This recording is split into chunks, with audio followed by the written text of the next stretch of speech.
यहाँ पर कोई रात के 12 बजे ये मुगलों के ऊपर हमला नहीं कर रहे। ये जो तस्वीर आप देख रहे हैं ये तस्वीर दिन के 12 बजे की है नहीं, ये अपने गुरुद्वारे के अंदर एक सिख दूसरे सिख को काटने के ऊपर लगा हुआ है।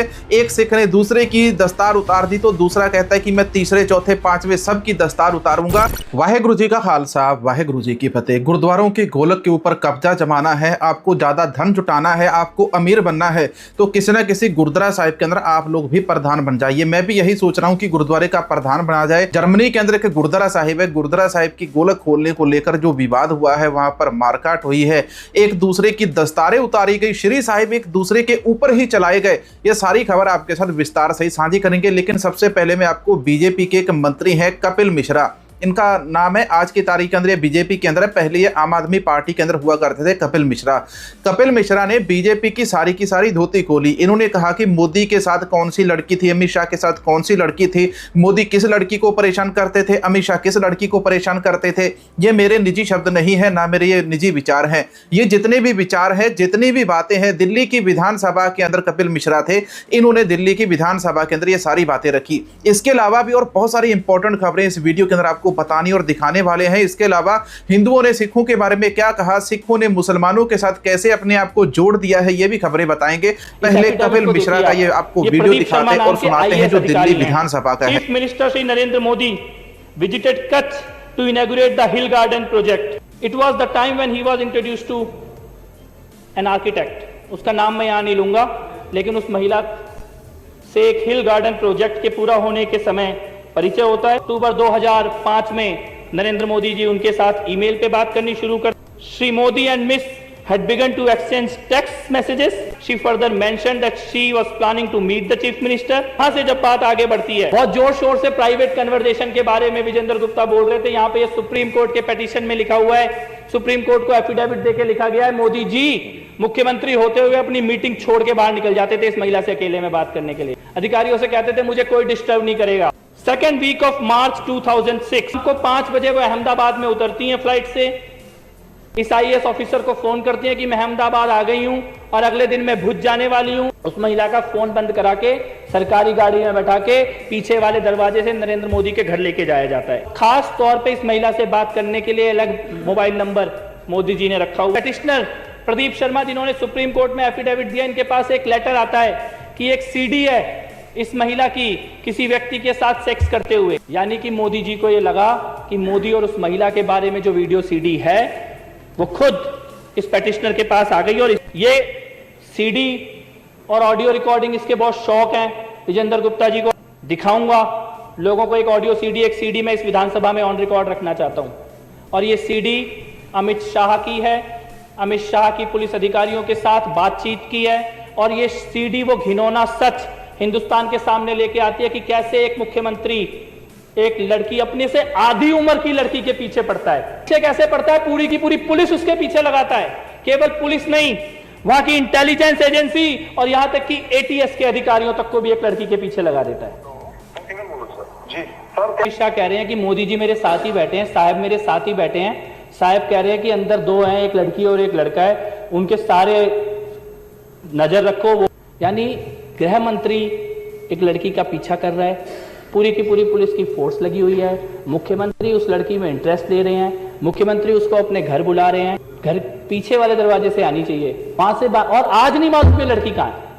और मैं ये कहता हूं ये तो शायद एक मामला है जो सामने आ गया। इंटेलिजेंस के अधिकारी और एटीएस के अधिकारियों को एक लड़की के पीछे लगा सकता है तो वो कुछ भी कर सकता है, फिर उसका कोई चरित्र नहीं है। योगी आदित्यनाथ आज स्टेज के ऊपर खड़े होकर क्या भाषण देते हैं मैं आपको सुनाता हूं। योगी आदित्यनाथ कहते हैं तुम मुझे खून दो मैं तुम्हें आजादी दूंगा। योगी आदित्यनाथ का वीडियो देखो। स्वामी विवेकानंद ने कहा था तुम मुझे खून दो मैं तुम्हें आजादी दूंगा।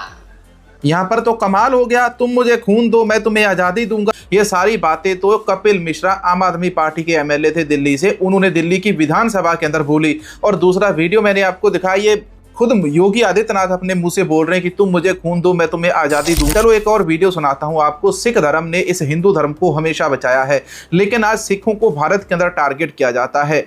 सिखों ने जो श्री साहिब और किरपान पहने हुए हैं, इसी किरपान से सिखों ने मुगलों का सामना किया था और वो मुगल भारत की बहु बेटियों को भी यहाँ से उठा के ले जाते थे। यहाँ पर एक महिला है, महिला ने जो बातें यहाँ पर बोली है, यहाँ पर केवल सारे के सारे होते तो ये सुल्ले होते या यहाँ पर मुगल होते। कोई भी हिंदू घोड़े पे नहीं बैठ सकते, कलगी नहीं लगा सकते, नगाड़ा नहीं बजा सकते। जो 13 अप्रैल को उन्होंने खालसा पंथ की साजना करी और देखिए फतवा था शस्त्र धारण नहीं करे, उन्होंने कहा तुम शस्त्र पहनोगे, किरपान, जो अमृत छकेगा वो किरपान धारण करेगा। 1640 से लेकर के महाराजा रणजीत सिंह के राज तक एक लोहे की दीवार बन करके खालसा इस देश की रक्षा करता रहा। याद रखिए, अगर गुरु गोविंद सिंह ने हाथ में तलवार न पकड़ाई होती तो जो हालत अफगानिस्तान की हुई है वही हालत यहाँ भी हो चुकी होती, यहाँ भी वही हो चुका होता। लेकिन गुरु ने कहा शस्त्र पहनो, वक्त की जरूरत है, शीश ऊंचा करके चल, वक्त की जरूरत है, गर्दनें झुका के नहीं चलना, गर्दन उठा करके चलना। अच्छा, औरंगजेब ने जो फतवे दिए थे ना, उसमें एक फतवा ये भी था कि कोई राजपूत अपने नाम के साथ सिंह नहीं लगा सकता। गुरु महाराज ने जब अमृतपान कराया तो उन्होंने हर पुरुष को सिंह सरनेम दिया। दशमेश पिता गुरु गोविंद सिंह जी ने हमको कैसा बनाया था, ये एक हिंदू महिला बताती है कि अगर सिख ना होते तो इस देश के अंदर होता क्या। तो यहाँ पर ये देश तो बचता ही ना, यहाँ पर तो सारे मुगल रहते और मुगल इन्हीं लोगों के ऊपर अत्याचार करते। ये जो लोग हैं ना गुलामी की तरफ जा रहे हैं। अब आपको जर्मनी के एक गुरुद्वारा साहिब का मैं वीडियो दिखाता हूँ। जर्मनी के जो गुरुद्वारा साहिब का वीडियो है, ये सारा जो मामला है ना, ये गोलक को लेकर हुआ है। जर्मनी के मॉरिस शहर के अंदर एक गुरुद्वारा साहिब है और गुरुद्वारा साहिब के अंदर बहुत भरपूर हंगामा हुआ है।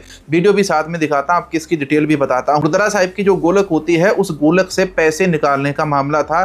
गुरुद्वारा साहिब की गोलक खोली जा रही थी और उसमें से पैसे इकट्ठे किए जा रहे थे। इसी के अंदर क्या हो रहा है कि आप इधर स्क्रीन के ऊपर आप वीडियो देखो, मतलब गुत्थम गुत्थी एक दूसरे की पगड़ियां उतार दी, श्री साहिब निकाल लिए और एक दूसरे के ऊपर मारकाट करनी शुरू कर दी, एक दूसरे के ऊपर हमला करना शुरू कर दिया। आज हमारे जो गुरुद्वारे हैं, गुरुद्वारे लोभी और लालची लोगों के हाथ के अंदर चले गए हैं। पंजाब से लेकर आप कन्याकुमारी चले जाओ, कश्मीर चले जाओ, आप पाकिस्तान चले जाओ, आप कनाडा चले जाओ, अमेरिका चले जाओ, जर्मनी चले जाओ, इटली चले जाओ, ये लालची लोग हर जगह के ऊपर हर गुरुद्वारे के अंदर अपनी प्रधानगी लेने के लिए चले जाते हैं। गुरुद्वारा साहिब की जो कमेटियों की नालायकी होती है वो इस प्रकार से हमको दिखाई देती है। आज पूरी दुनिया के अंदर ये जो वीडियो है, स्क्रीन के ऊपर आपने वीडियो देखा, ये वीडियो पूरी दुनिया के अंदर वायरल हो रहा है। पूरी दुनिया के अंदर सिखों की थू हो रही है कि सिखों के यार इतने नीच यहाँ पर इनके प्रधान है, अपने गुरुद्वारा साहिब के अंदर ही एक दूसरे के साथ ही एक दूसरे की पगड़ियां तक उतार दी, एक दूसरे के ऊपर श्री साहिब लेकर हमला कर रहे हैं केवल गोलक के लिए। यहाँ पर किसी की इज्जत बचाने के लिए नहीं। रात के 12 बजे ये मुगलों के ऊपर धावा बोल रहे हैं और हिंदुओं की बहु बेटियां बचा रहे हैं। नहीं, ये अपने गुरुद्वारे के अंदर एक सिख दूसरे सिख को काटने के ऊपर लगा हुआ है। एक सिख ने दूसरे की दस्तार उतार दी तो दूसरा कहता है कि मैं तीसरे चौथे पांचवें सब की दस्तार उतारूंगा। ये जो सिख है यहाँ पर रात के 12 बजे मुगलों से नहीं लड़ रहे, दिन के 12 बजे उजाले के अंदर सिख सिख से लड़ रहा है, क्योंकि यहाँ पर गोलक के अंदर हमको पैसा दिखाई देता है। गोलक के अंदर हमको वो लालच वहां पर दिख रहा है जिस लालच से दशमेश पिता गुरु गोविंद सिंह जी ने हमको अमृत छकाकर कोसों दूर किया था। लेकिन आज हम अमृत छकर हाथ में श्री साहिब पकड़कर उसी लालच के इर्द गिर्द वहां पर डांस कर रहे हैं। वहां पर हम नाच रहे हैं कि मैं गोलक खोलूंगा, गोलक के अंदर जो पैसा है वो मैं इकट्ठा करूंगा। पूरी दुनिया के अंदर ये वीडियो वायरल हुआ है और पूरी दुनिया इनको इतनी ज्यादा गंदी गालियां दे रही है, उसका आपको अंदाजा नहीं लगा सकते कि आप इनको कितनी गंदी गालियां पड़ रही हैं।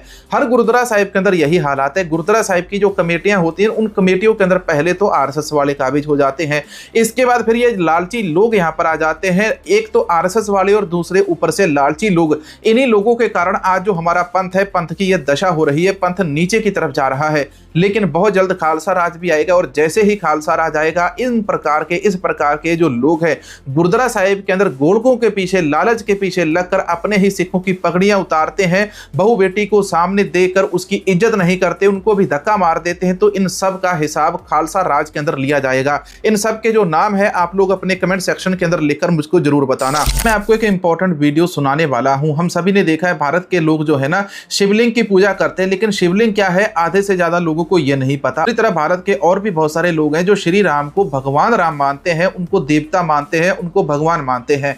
अगर आपका भगवान जंगल के अंदर जाकर शिकार करके मांस पकाए और खाए तो क्या वो भगवान हो सकता है? यहाँ पर सवाल यह है। श्री गुरु ग्रंथ साहिब जी के अंदर जहां पर भी बार बार राम आया है तो वहां पर कहीं पर भी श्री राम का जिक्र नहीं है। वो राम अकाल पुरख के लिए उपयोग किया गया है, अकाल पुरख को राम कहकर पुकारा गया है। लेकिन जहां पर श्री राम का जिक्र आता है तो वहां पर राजा रामचंद्र लिखा हुआ है, या तो रामचंद्र लिखा होगा या उनके नाम के साथ राजा राम लिखा होता है। तो वहां पर यह भी लिखा हुआ कि आपका जो राजा राम था, आपका जो रामचंद्र था, पंडित को कह रहे हैं कि पांडे आपका जो रामचंद्र था उसको भी हमने रोते हुए देखा था, वो भी अपनी पत्नी के पीछे बिरलाप कर रहा था, अपनी पत्नी के कारण रो रहा था, अपनी पत्नी के लिए आंसू बहा रहा था। पहले राम वाला सुनिए, इसके बाद फिर मैं आपको शिवलिंग वाला भी सुनाऊंगा कि शिवलिंग के बारे में भी ये लोग क्या कहते हैं। अगर राम जी कर दें ऐसा कोई काम फिर क्या होगा?